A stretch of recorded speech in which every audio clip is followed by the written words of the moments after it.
Tashidilik, you're watching Tibet This Week. We bring you news on Tibet, His Holiness the Dalai Lama and the Central Tibetan Administration. Let us look at the headlines for this week. His Holiness the Dalai Lama sends prayers amid news of COVID rise in Tibet. His Holiness the Dalai Lama and the Central Tibetan Administration congratulate newly elected Prime Minister of the United Kingdom. The 17th Tibetan Parliament in Exile convenes its fourth session. The Central Tibetan Administration condemns China's DNA sample collection in Tibet. The Central Tibetan Administration holds prayer service for victims of natural disaster and COVID in Tibet. Tibetans mark the 62nd anniversary of Tibetan Democracy Day. United States Senator John Ossoff visits Tibetan Parliament. Representative Ngodup of Office of Tibet, South Africa meets dignitaries in Durban. The 21st Festival of Tibetan Himalayas conclude in Paris. Representative Thinlay Chukki congratulates South Tyrol on its 50th anniversary of the Autonomy.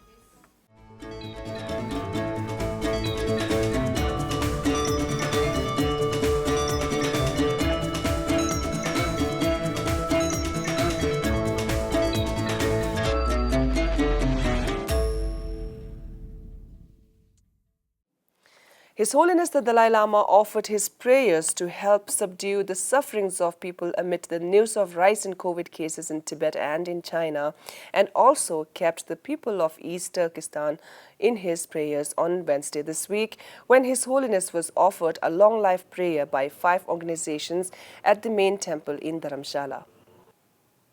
The Mön Culture Preservation Society, the International Chonang Wellbeing Association, the Dome Mangba Chasom Association, the Namgyal Higher Secondary School in Nepal, and the Sydney Tibetan Association came together to offer a prayer for His Holiness the Dalai Lama's long life this time. His Holiness the Dalai Lama reaffirmed his commitment to live for another 20 years or so and continue working for the benefit of all sentient beings. As for the Mön Culture Preservation Society from Arunachal Pradesh, one of the organizations who offered the long life prayer, His Holiness thanked its members and cherished his strong bond with the people of other Himalayan region, including that of Arunachal Pradesh. His Holiness the Dalai Lama and the Central Tibetan Administration congratulated the newly elected Prime Minister of United Kingdom, Liz Truss. In his letter to Liz Truss, His Holiness the Dalai Lama mentioned that Tibetans have enjoyed the long and unique relationship with Great Britain and appreciated British friends' strong support and interest for Tibetan people's aspirations for freedom and dignity. His Holiness expressed hope that United Kingdom will continue to make a significant contribution to peace and stability of ever more interdependent world. In his congratulatory letter, Sikyong Pembatsering of the Central Tibetan Administration expressed his optimism in United Kingdom's government under the leadership of the newly elected Prime Minister to continue advancing the cause of human rights through UK's policies and bilateral relations. Khenpo Sonam Temple, the Speaker of the Tibetan Parliament in Exile, in his congratulatory letter to the newly elected Prime Minister of the United Kingdom, said Tibetans share the joy of her victory and urged for her continued support for Tibetan cause. The 17th Tibetan Parliament in Exile convened its fourth session on Wednesday this week in Dharamshala. In his opening remarks on the 10-day session, Speaker Khenpo Sonam Temple reiterated the firm stance of the Tibetan Parliament to strengthen and protect the democratic values of Tibetan democracy bestowed by His Holiness the Dalai Lama. China continues to violate the basic rights and freedoms of the Tibetans, including that of Tibetan children as young as 5 years old.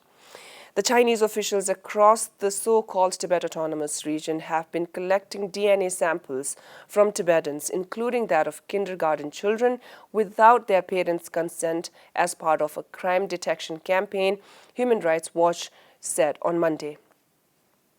The rights group reported that DNA collection drives are being conducted across all of the so-called Tibet Autonomous Region's 7 prefectures, and Tibetans have no choice but to obey the orders.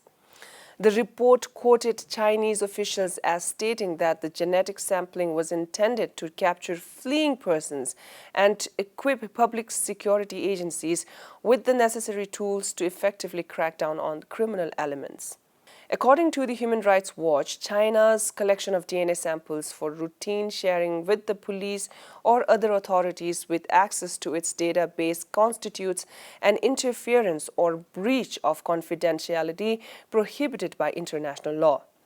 The official spokesperson of the Central Tibetan Administration, Thinlay, called this campaign a desperate attempt on the part of China to establish a legitimacy to rule Tibet and said this action of strengthening already existing ruthless surveillance regime violates Tibetan rights under international law. The recent illicit collections of the DNA samples from the Tibetans, especially from the Tibetan young kids, small children, originated from their desperate attempts to legitimize their rule over Tibet. And in fact, with this collection of samples, DNA samples, it violates the international laws and breaking the human rights, and therefore we strongly condemned such activities which are specifically drawn for their security purposes, and it is also one of the projects which makes China a surveillance state, right, and making Tibet under their regime. So we condemned China's illicit actions of collecting DNA samples of the Tibetan people. The Australian Strategic Policy Institute reported on the Chinese government's DNA collection campaigns focused on Tibet and Xinjiang. Its researchers stated that it is clear that the DNA collection program violates the International Covenant on Civil and Political Rights prohibition against arbitrary or unlawful interference with the privacy of individuals. The Central Tibetan Administration held a prayer service on Monday this week at Sikyong Hall to express solidarity and mourn the death of Tibetans in Tibet due to natural calamities and the resurgence of COVID-19 cases. According to the reports, 5 Tibetans inside Tibet had died due to a flood, although the extent of damage to property and livestock has not been reported.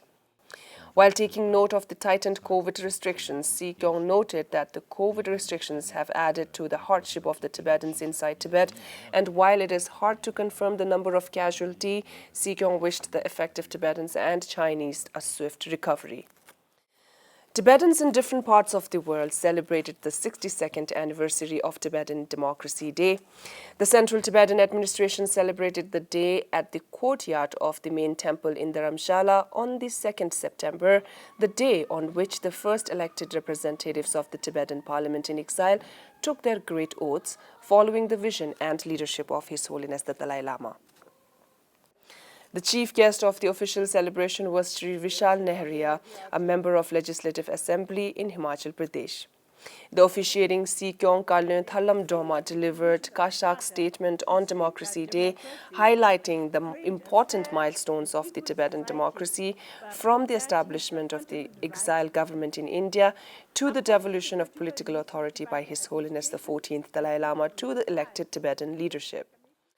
The Speaker of the Tibetan Parliament in exile, Khenpo Sonam Tempel, reminded the people that for Tibetans, the introduction and evolution of democracy took place without any turbulence, for it was gifted to us by His Holiness the Dalai Lama. The chief guest, member of Legislative Assembly, Vishal Nehria, similarly expressed his appreciation for the flourishing Tibetan community in exile and the role it has played in making Dharamshala an international tourist destination through its rich cultural heritage. More than 100 participants consisting of guests, Tibetan residents, monks and nuns of Tibetan Buddhism attended the commemoration of 62nd Tibetan Democracy Day collaboratively organized by the Office of Tibet Taiwan, Taiwanese Parliamentary Group for Tibet, and Taiwan Tibetan Welfare Association. Sikyong Pemba Tsering delivered his message online during the event. The ceremony of Tibetan Democracy Day was attended and addressed by the chair of Taiwanese Parliamentary Group for Tibet, Freddie Lim, along with other parliamentarians. Tibetans in Japan and South Korea celebrated the day in Tokyo in person and online that day. Representative Dr. Arya Tsewang Gyalpo read the speech of the Central Tibetan Administration and spoke on the importance of democracy and how it evolved under the blessing of His Holiness the Dalai Lama. Venerable Geshe Namkha of South Korea and Mr. Karma Obara of Tibetan Community Japan greeted the participants, and they spoke on the importance of unity and preserving Tibetan identity, culture and religion. At the end of the celebration, Dr. Tsewang Gyalpo Arya released the Tibetan version of the book Harnessing the Dragon's Fume, published by the Department of Information and International Relations. The Tibetan community of Victoria in Australia celebrated the day with the chief guest of the occasion, Representative Karma Sengye, who read out the statement of Kashak on the occasion and spoke about the importance of Tibetan association abroad and its role in maintaining unity among the members and nurturing the young Tibetans with the sense of Tibetan identity and culture.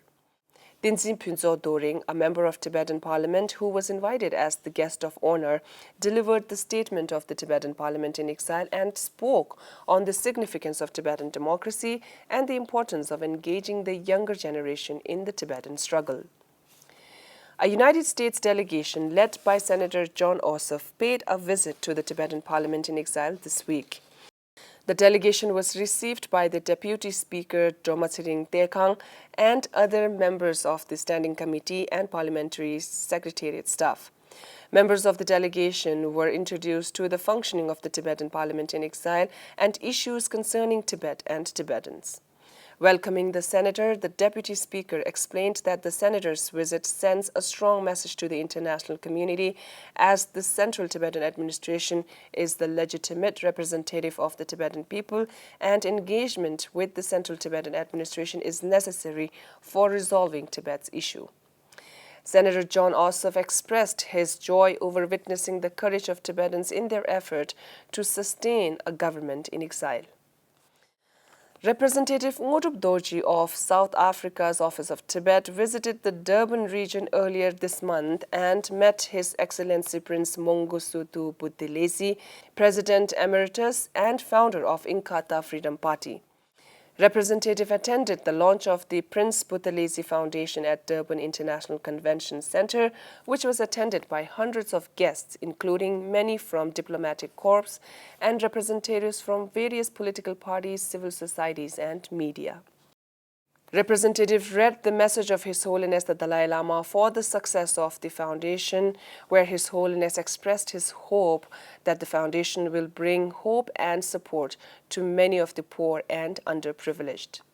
Representative Ngodup also met with many of the members of parliament belonging to Inkatha Freedom Party, including its president, mayor of Durban, and leader of Minority Front political party. He also had a meeting with the president of Shivananda World Peace and Community Development Foundation, South Africa, and met the directors of Durban Holocaust and Genocide Center. The 21st edition of Festival of Tibet and the Himalayas was held in Paris.